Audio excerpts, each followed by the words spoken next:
Hello everyone. So ito naman tayo ngayon, magbibigay ng kunting kalaman. So ibahin muna natin to. Dahil sa marami na tayong ibigay. So may dumaan. Medyo estudyante natin.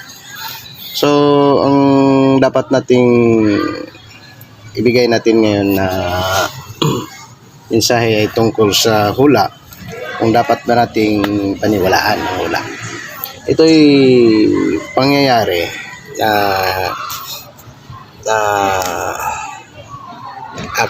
story ito ng natin, kapatid natin when we were still young. So ibigay natin dito sa inyo. Ito'y tungkol sa hula na sinabi ng manghuhula na yung maliit na bata na sipunin, ay siyang magiging asawa niya someday. Ayaw niya maniwala dahil pangit sipunin at saka bata pa. Siya medyo may katandaan na. Yun ang hula sa kanya. Sabi niya, yun ba? Yun ang maging wife ko na ano man yun, pangit, bata pa, sipunin. Ayaw kong maniwala yun sa hula mo. Sabi ng mga hula, kahit na anong gagawin mo, ano man ang mangyari, dahil yun ang yun ay nakatadhana sa iyo, yun ay mangyayari talaga. Yun ang sabi ng mga hula. So dito dumaan ng maraming taon, someday ang hula ay nangyari na yung batang sipunin ay nahulog ang loob niya doon at saka naging wife niya. Totoo ang hula. So dito sometimes hindi tayo maniniwala sa hula, ngunit kung authentic yung hula, ay mangyayari talaga. So ganon my friend. So it's up to you kung maniniwala kayo sa hula o hindi.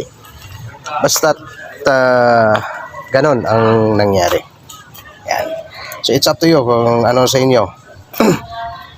Ayaw ko rin maniwala too much ng hula.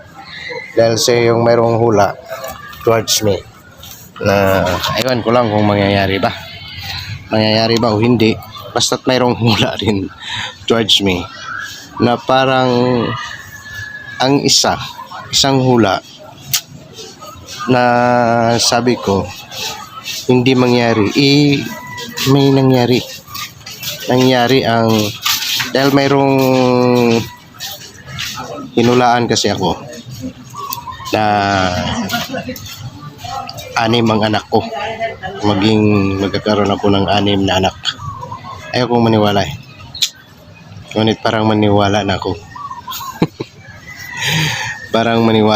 Ngayon dahil sa mayroon siyang isang hula aside from yung hinula niya tungkol sa 6 kong anak, magiging 6 ang anak ko. Mayroon siyang hinula sa akin na nagkakatotoo ngayon.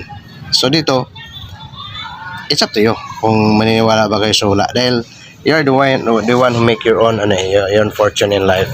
Kung minsan pag hinulaan tayo, din nagre-rely tayo. For example, hinulaan tayo na maging mayaman tayo, then magre-rely ka sa hula, hindi kaya ka nakikilos dahil sa inaasahan mo na magiging mayaman ka.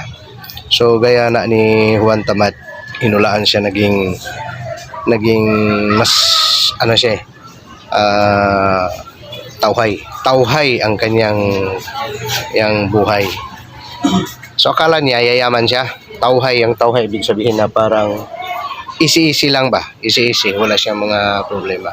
Akala niya yayaman siya. Hindi niya alam ang ibig sabihin ng tauhay ay wala siyang mga iniisip na